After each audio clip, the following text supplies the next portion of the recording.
I'm Danny B, the girl who is all about the Disney life. We now move on to our next musical. It is The Hunchback of Notre Dame.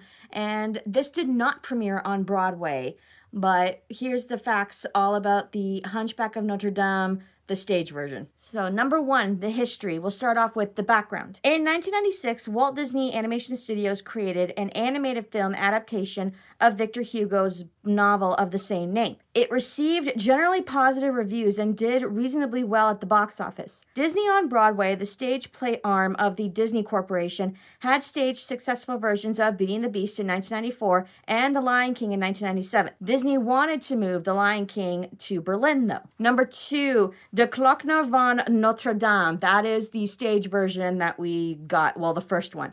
And this was around from 1999 until 2002. For a long time, Berlin Theater was in talks to stage The Lion King. But after those negotiations fell through, Disney offered The Hunchback of Notre Dame instead. The project, announced by Stella Entertainment on March 18, 1998, saw the stage musical producing market leader of Germany depart from its tradition of only importing shows which had proven to be successful on Broadway. Originally rehearsed in English, then retaught in German, the musical opened on June 5, 1999 in Berlin. After a successful run where 1.4 million visitors saw the play over 1,204 performances, it closed in June of 2002. The production cost 45 million marks to produce, much of which was subsidized by state funds. The production featured 42 actors from 6 different nations. 9 new songs were written for this version. This was Disney's first musical to premiere outside the United States, and it became one of Berlin's longest-running musicals to date. As with Beauty and the Beast and The Lion King, De Glockner van Notre Dame opened 3 years after the release of the movie on which it is based on. Number 4, the intermediate period. This was from 2002 to 2013. De Glockner van Notre Dame was an isolated show. For example, it only played in one German theater and was not licensable to other companies. The musical was not staged again in this format for many years. However, adaptations of the 1996 film The Hunchback of Notre Dame could be seen in various productions around Disney theme parks and cruises. On January 9, 2013, it was announced that the musical would finally be produced for a Broadway performance with a new book by Peter Parnell and new songs by Alan Menken and Stephen Schwartz, who did the songs for the movie and the original musical. In April of 2013, the very first English adaptation of De Glockner van Notre Dame was staged by the Fine Arts Department of the King's Academy Sports and Fine Arts Center in West Palm Beach, Florida. According to the King's Academy, Walt Disney Productions personally selected them to adapt and premiere the work, and received a license to stage the English version, noting that Disney was workshopping this musical for a possible run on Broadway. The King's Academy collaborated with Disney Executive Studios. Their director, David Snyder,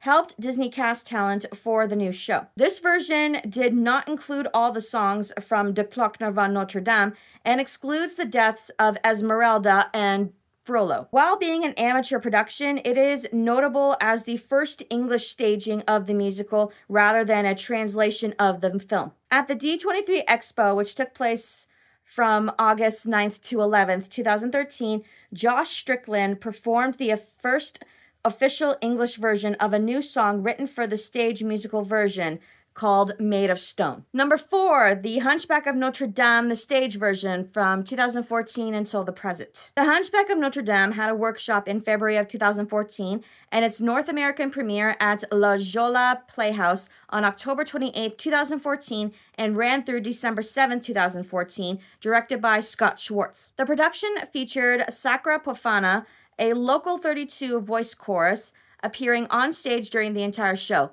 The La Jolla Playhouse production transferred to the Paper Mill Playhouse with the 19-person core cast with 3 new cast members. With a new choir local to New Jersey, the Continual Arts Symphonic Chorus from March 4th through April 5th, 2015.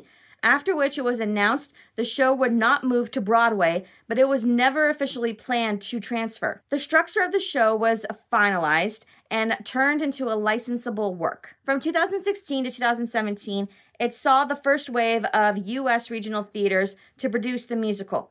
One theater received a $10,000 grant from the National Endowment for the Arts to financially aid the production. In December of 2017, the show finally got its New York debut with its NY regional premiere at the White Plains Performing Arts Center and opened to outstanding reviews. An adaptation of the musical debuted in 2016 at the Music Circus in Sacramento, embraced the novel's assertion that Quasimodo had become deaf after constantly ringing bells all his life by incorporating sign language into the show. A Japanese production opened in 2016 at the Shiki Theater Company, which is one of the largest theaters in all of Japan. The production opened in 2016 and released their cast album in 2017. Unlike the 1999 German cast, this production is a direct translation of the current revision of the Disney production translated into Japanese. No songs or scenes have been changed outside of translation. In April of 2017, a new German production based on the rework U.S. stagings opened at the Theater des Westens in Berlin. After closing in Berlin, the musical moved to Munich and Stuttgart. A production featured an intimate rotating cast of 18 and reduced orchestrations with the cast playing their own instruments. The production was directed by Nicholas Wainwright at the University of the Arts in December of 2017, making its Center City premiere in Philadelphia. Another production was a staging done outdoors in the amphitheater at Tuacahn Center for the Arts, which was performed from July 29th to October 15th, 2016. The Fifth Avenue Theater in Seattle staged another version with a deaf actor singing as Quasimodo, Joshua Castile, alongside E.J. Cardona as his voice, and one of the gargoyles from June 1st, 2018 to June 24th, 2018. The show was performed for the first time in the UK at the Royal Welsh College of Music and Drama by the Richard Burton Company in 2019, directed by Graham Gill. The National Youth Music Theatre staged the first production of the show in England at Manchester Cathedral in August of 2021. Captivate Theatre staged the first Scottish production of the show at the Edinburgh Festival Fringe in 2023. OSMAD staged the first Victorian production of the show in Australia at the Geoffrey McComas Theatre in 2023. Due to union restrictions regarding the inclusion of the choir and the profitability for Disney from licensing to local productions, the musical has never been staged on Broadway, which has garnered some criticism. Number 5, Der Glockner von Notre Dame. We did already talk about this, obviously. This was like the second fact, but we're going back to Der Glockner von Notre Dame. Alan Menken noted that some songs complement the original composition of the film, while others are very different from the film compositions and extended the musical spectrum, making a special mention of a song in Act 2, which was inspired by traditional Roma music. Translator Michael Coons campaigned to allow Esmeralda to die at the end, as she does in the book. There was a feeling that the audience would be depressed if Esmeralda dies. I feel that a European audience would see this as a very romantic ending. Two lost souls finally find each other. People will cry, but they'll be moved. The producers wanted to see how preview audiences reacted before making the final decision. The set for the production utilized many large, hydraulically controlled boxes that can be placed at any height, onto which projections were used in every scene for scenery and effects. The finale of Act 1 shows Phoebus plummet from a bridge over the scene after being shot by an arrow. Number 6, we're going back to the Hunchback of Notre Dame, the US version. The style of the show is a Victor Hugo adaptation with the score of Disney's Hunchback. The Bells of Notre Dame is rewritten to include Frollo's past as a priest, as well as his relationship with his brother, Jehan, before becoming the cathedral's archdeacon. The gargoyles, Victor Hugo and Laverne, who are the comic relief in the 1996 movie, are cut. Quasimodo speaks with a strangled slur rather than his pure voice in the movie. He relies on a form of sign language that he has invented, and while he is unable to articulate, the statues of Notre Dame serve as figments of his imagination, which provide insight into his thoughts and attitudes as a Greek chorus. Some of the original characters from the novel are added, as well as songs such as the Tavern Song, Rhythm of the Tambourine, Flight into Egypt, and In a Place of Miracles. This musical relies on a series of musical motifs, which are reprised either instrumentally or vocally. Each of the central characters has a theme. Out There for Quasimodo, God Help the Outcasts for Esmeralda, Hellfire for Frollo, and Rest and Recreation for Phoebus. The Bells of Notre Dame acts as a narrative device to tell parts of the story. Thomas Schumacher, president of the Walt Disney Theatrical, noted the English adaptation of the musical embraced the darker elements of the original source material by Victor Hugo. After Michael Arden, who played the role of Quasimodo in this version, read the book and discovered that Quasimodo is actually deaf from bell ringing. He incorporated this aspect into his character, including a sign language-based form of communication. He had to selectively choose the moments to forego the ailment in order to sing, such as moments when Quasimodo is alone. From his perspective, he does not see his deformities. Michael Arden said of his part that he would retire from the role in future incarnations of the show. The ending was proposed by director Scott Schwartz, who turned to the original source material for inspiration. It was inserted during tech rehearsals for the paper mill staging. According to Thomas W. Douglas, musical director of a 2017 adaptation at MTW, the musical may leave the audience feeling thoughtful and pensive, rather than compelling them to stand up and cheer due to the story's moral ambiguity and complexity. Alan Menken and Stephen Schwartz felt that having a live choir on stage was integral in achieving the full-bodied sound they had crafted for the film.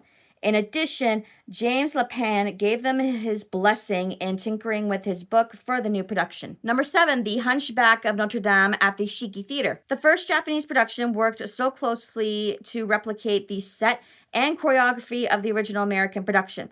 The script received no significant changes outside of the translation and keeps all music within the original score. Number 8, the awards. We will start off with the awards for the Glockner von Notre Dame. At the Golden Europe Awards, I guess this is what it's called, it won for Best Musical of the Year. And at the BZ Culture Prize Awards, it won for Best Stage Design. At the San Diego Theater Critics Circle, this musical won for Outstanding Featured Male Performance in a Musical. It won for Outstanding Lighting Design, and it won for Outstanding Scenic Design. At the Broadway World Denver Awards, this musical won for Best Musical. It won for Best Actor in a Musical. It won for Best Actress in a Musical. It won for Best Supporting Actor in a Musical. It won for Best Costume Design of a Musical. It won for Best Director of a Musical. It won for Best Music Director, and it won for Best Set Design. At the Aurora Theater and Theatrical Outfit Awards, this musical won for Best Musical. It won for Best Actor in a Musical. At the Kelsey Awards, this musical won for Outstanding Costume and Makeup. It won for Outstanding Scenic Design, and it won for Outstanding Debut Performance. Additionally, this musical received 10 Tommy Tune Awards from 15 nominations, 6 Kenny Award nominations, 13 Blue Star Award nominations, 10 Tune Awards, 15 Freedy Award nominations and 8 wins, 6 Bloomy Award nominations, 1 Annual Patriot Award, and 7 TBA Awards. The Danish version received 3 award nominations. Number 9, The Impact and Legacy. It's darker, novel, accurate tone. Unlike the Disney animated Disney film, the stage musical hews closer to Victor Hugo's original novel, embracing mature themes of religious extremism, sexual repression, and social inequality. This creative choice has earned critical acclaim for its artistic integrity and emotional depth, offering a compelling experience for adult audiences that grew up with the film. Powerful thematic renaissance. The musical makes a strong social commentary, forcing audience to reflect on issues of discrimination and moral integrity that remain relevant today. Key themes include inner beauty versus external appearance. The story emphasizes that a person's true character is what matters, not their physical appearance or abilities. Social justice. It highlights the struggles of outcasts like the Romani community and Quasimodo, and critiques a just world ideology where the powerful believe the marginalized deserve their fate. Defining humanity. The central question, what makes a monster and what makes a man, challenges social perceptions of normalcy. Critically acclaimed score and staging. The musical is praised for its rich classical-influenced score, which expands upon the film's iconic songs, The Bells of Notre Dame, Out There, God Help the Outcasts, with new material. Its innovative staging, including the use of a large choir and dynamic visual effects, amplifies the emotional impact and speculate of the production. And enduring influence. The musical's legacy is defined by its ability to inspire deep, visceral reactions from audiences and challenge performers with its demanding vocal and emotional range. It is often cited as a superb example of how a film adaptation can improve upon its source material by embracing a more complex and mature narrative, solidifying its place as a beloved, if unconventional, classic in the musical theater canon. So, although this musical did not make it to Broadway, it still got its stage version starting in Berlin, and then we finally got it to the United States. I have not seen it. I didn't even know that Disney Theatrical Productions put out The Hunchback of Notre Dame, but I am like thankful, and if this ever comes to Canada, I will definitely be seeing it because it just sounds so interesting. So there you have it. Those are the facts to The Hunchback of Notre Dame, the stage version. If you like this video, please hit that like button and don't forget to subscribe, and I hope you have a zippity-doo-dah day. Goodbye.